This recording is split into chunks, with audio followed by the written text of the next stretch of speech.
Hello दोस्तों, स्वागत है आपका फुल टॉस एजुकेशन में। तो आज हम लोग राजस्थान जीके के पार्ट 3 देखने वाले हैं, जिसमें हम लोग टॉप 25 ऐसे क्वेश्चन देखेंगे कि जो कि अक्सर एग्जाम में रिपीट करते रहते हैं। तो चलिए देर ना करते हुए वीडियो शुरू करते हैं। तो स्क्रीन पे पहला क्वेश्चन देख रहे हैं, गणेश्वर सभ्यता का संबंध किस नदी से है और यह कहाँ पर स्थित है। तो यह है कातली नदी से है और नीम का थाना जिला आप ध्यान रखेंगे। पहले सीकर जिला में हुआ करता था और घग्गर नदी के किनारे कालीबंगा था और आयर नदी के किनारे आहड़ सभ्यता था। इसको भी आप ध्यान रखेंगे। अब यहाँ पे गणेश्वर सभ्यता के बारे में कुछ विशेषता आपको बता देता हूँ कि यहाँ पर तांबे में 99% शुद्धता पाई गई है, जो यह दर्शाता है कि यह क्षेत्र तांबा आपूर्ति का प्रमुख केंद्र था। ठीक है। और इस सभ्यता की अगर खोज पूछ देगा तो रत्नचंद्र अग्रवाल, इसको आरसी अग्रवाल भी बोलते हैं, इन्होंने 1972 में की थी। चलिए बढ़ते हैं नेक्स्ट क्वेश्चन की ओर। क्वेश्चन नंबर आप देखेंगे नेक्स्ट, मौर्य काल के अवशेष राजस्थान में कहाँ पर प्राप्त हुए हैं। तो ये बैराठ आप ध्यान रखेंगे, कोटपुतली, भरौड में। तो ऑप्शन जो हो जाएगा वो बी हो जाएगा। बैराठ सभ्यता जो प्राचीन विराटनगर से मौर्य सम्राट अशोक का भाब्रू अभिलेख जो बौद्ध मठ के अवशेष मिले हैं। ठीक है। वर्तमान में जो कोटपुतली है भरौड जिले में आता है। बागोर से पशुपालन के प्राचीनतम साक्ष्य मिले जो मध्य पाषाण काल में है। भाब्रू शिलालेख की खोज 1837 में कैप्टन बर्ट ने बीजक की पहाड़ी से की थी, जिसमें अशोक के बौद्ध होने का स्पष्ट प्रमाण यहीं से मिला था। ठीक है। कुछ मैं एक्स्ट्रा टिप आपको बताते चलूं कि चीनी यात्री वेनसांग ने भी बैराठ परयात्र की यात्रा की थी। ठीक है। और यहाँ पर 8 बौद्ध मठों का उल्लेख किया था, तो यह भी पूछ देता है। ठीक है। और यह शिलालेख वर्तमान में कोलकाता के संग्रहालय एशियाटिक सोसाइटी ऑफ बंगाल में स्थित सुरक्षित रखा गया है। आगे देखते हैं क्वेश्चन नंबर 53 है, खानवा का ऐतिहासिक युद्ध 1527 ईस्वी में किसके मध्य लड़ा गया। तो राणा सांगा और बाबर के बीच लड़ा गया था। ऑप्शन जो हो जाएगा वो बी हो जाएगा। 17 मार्च 1527 को भरतपुर की रूपवास तहसील के खानवा के मैदान में मेवाड़ के महाराणा सांगा और मुगल बादशाह बाबर के बीच भयंकर युद्ध हुआ था, जिसमें बाबर विजयी रहा था। ठीक है। और एक बात और जान लीजिए, प्रताप और अकबर के बीच हल्दी घाटी का युद्ध 1576 ईस्वी में, और चौहान और गौरी का 1191 और 1192, ये भी आप ध्यान रखिएगा क्योंकि ये भी डेट पूछता है।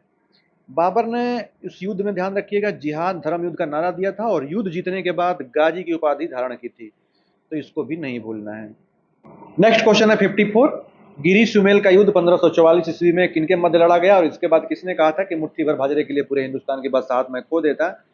तो राव मालदेव और शेरशाह सूरी के बीच लड़ा गया था और शेरशाह सूरी के मुंह से निकला था राव मालदेव की बहादुरी देख के कि मैं मुट्ठी भर बाजरे के लिए पूरे हिंदुस्तान की बादशाहत खो देता। ठीक है।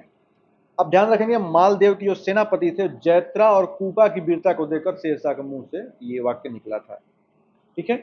जैता और कूपा की क्षत्रिय स्मारक जो है वो जैतारण में ही बना हुआ है, तो इसको भी आप ध्यान रखेंगे। अतिरिक्त फैक्ट में आए भी जान लीजिए, राव मालदेव की फारसी इतिहासकारों ने हसमत वाला शासक यानी वैभवशाली राजा कहा है। आगे देखेंगे क्वेश्चन नंबर 55 है, मेवाड़ के किस शासक के काल को मेवाड़ की चित्रकला का स्वर्ण काल कहा जाता है। तो महाराणा जगत सिंह प्रथम को कहा जाता है। ऑप्शन जो हो जाएगा वो सी हो जाएगा। ठीक है। आगे देखते हैं क्वेश्चन नंबर 56 है, कर्नल जेम्स टॉड ने किस युद्ध को मेवाड़ का मैराथन का अगर पुकारा है। तो दिवेर का युद्ध। ऑप्शन जो हो जाएगा वो बी हो जाएगा। इसके बारे में मैं आपको बताता चलूं कि अक्टूबर 1582 में विजयदशमी के दिन लड़े गए दिवेर के युद्ध में कर्नल जेम्स टॉड ने मेवाड़ का मैराथन कहा है। इस युद्ध में महाराणा प्रताप ने अकबर के सूबेदार सुल्तान को हराकर मेवाड़ की पुनर्विजय का अभियान शुरू किया था। ठीक है। तो इसको आप ध्यान रखें। जेम्स टॉड ने हल्दी घाटी के युद्ध को मेवाड़ की थर्मोपल्ली कहा है, तो इसको भी आप ध्यान रखेंगे क्योंकि ये पूछ देता है। और दिवेर के युद्ध में महाराणा प्रताप के पुत्र अमर सिंह ने सुल्तान खान के भाले का ऐसा प्रहार किया था कि भाला सुल्तान खान और उसके घोड़े को चीरता हुआ जमीन में धंस गया था। ठीक है। इसमें मैं अतिरिक्त फैक्ट बता देता हूँ कि यह युद्ध मुगलों के खिलाफ महाराणा प्रताप की एक निर्णायक और ऐतिहासिक जीत थी। ठीक है। आगे हम लोग देखते हैं नेक्स्ट क्वेश्चन। क्वेश्चन नंबर 57 है, 1857 की क्रांति के दौरान कोटा में हुए जन विद्रोह का नेतृत्व किसने किया। तो आप ध्यान रखेंगे लाला जयदयाल और मेहराब खान। ऑप्शन जो हो जाएगा वो बी हो जाएगा। ठीक है। इनके बारे में बताते चलूं कि 15 अक्टूबर 1857 को कोटा में एक सुनियोजित और सबसे शक्तिशाली जन विद्रोह हुआ, जिसका नेतृत्व कामा के लाला जयदयाल जो वकील थे इन्होंने किया था, और ठाकुर कुशल सिंह ने आउवा पाली में विद्रोह का सफल नेतृत्व किया था। तो ये भी आप फैक्ट ध्यान रखेंगे। आगे हम लोग बढ़ते हैं क्वेश्चन नंबर 58 है, भील समाज में सामाजिक सुधार के सम सभा की 1883 में स्थापना किसने की थी। अब ध्यान रखेंगे गोविंद गुरु ने किया था। ठीक है। आगे हम लोग देखते हैं क्वेश्चन नंबर 59 है, मोतीलाल तेजावत द्वारा संचालित एक ही आंदोलन का सूत्रपात कहां से शुरू हुआ था। चित्तौड़गढ़ के मंत्री कुंडिया में हुआ था। ठीक है। अब ध्यान रखें कि मोतीलाल तेजावत ने 1921 में चित्तौड़गढ़ की रासमी तहसील में स्थित मातृ कुंडिया नामक स्थान से भीलों और गरसियों के हक के लिए एक ही आंदोलन और भौमट भील आंदोलन की शुरुआत की थी। ठीक। आगे देखते हैं क्वेश्चन नंबर आप देखेंगे 60। मेवाड़ के इतिहास में उड़न राजकुमार के नाम से किसे जाना जाता है? तो ध्यान रखेंगे कुंवर पृथ्वीराज सिसोदिया को जाना जाता है। अब आप देखेंगे कला एवं संस्कृति से क्वेश्चन है। क्वेश्चन नंबर 61, लोक देवता वीर तेजा जी का मुख्य पशु मेला कहाँ आयोजित हो जाता है? तो पर्वतसर, डिडवाना, कुचामन सिटी। आप ध्यान रखेंगे वीर तेजा जी पशु मेला भाद्रपद शुक्ल दशमी तेजा दशमी को पर्वतसर में आयोजित होता है। नए जिलों के अनुसार पर्वतसर और डिडवाना कुचामन जिले में आता है, तो ये भी ध्यान रखेंगे, पहले नागौर में था। तिलवाड़ा में मल्लीनाथ जी का मेला बालोतरा जिला में भरता रहे, ये भी ध्यान रखेंगे। नेक्स्ट देखें क्वेश्चन नंबर 62 है, चूहों की देवी के रूप में प्रसिद्ध करणी माता का मुख्य मंदिर कहाँ पर है? तो देशमुख बीकानेर में। बहुत फेमस क्वेश्चन है। करणी माता बीकानेर के राठौर राजवंश की कुल देवी हैं। इनके मंदिर का आधुनिक निर्माण महाराजा गंगा सिंह ने करवाया था, तो ये भी आप ध्यान रखेंगे।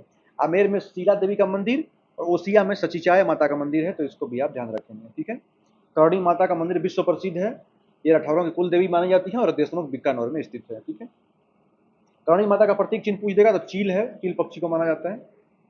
क्वेश्चन नंबर 63 है, राजस्थान के कबीर कहे जाने वाले संत दादू दयाल के दादू पंथ की मुख्य गद्दी पीठ कहाँ पर स्थित है? तो नरेना नारायण जयपुर ग्रामीण, ऑप्शन जो हो जाएगा वो बी में। ठीक है, नेक्स्ट देखेंगे क्वेश्चन नंबर 64, करौली क्षेत्र में कैला देवी के मेलों में भक्तों द्वारा कौन सा प्रसिद्ध लोक गीत व नृत्य किया जाता है? तो लांगुरिया गीत, ऑप्शन जो हो जाएगा वो बी हो जाएगा। आगे देखेंगे क्वेश्चन नंबर 65, प्रसिद्ध अग्नि नृत्य का उद्गम स्थल कौन सा है या नदी या किस संप्रदाय द्वारा किया जाता है?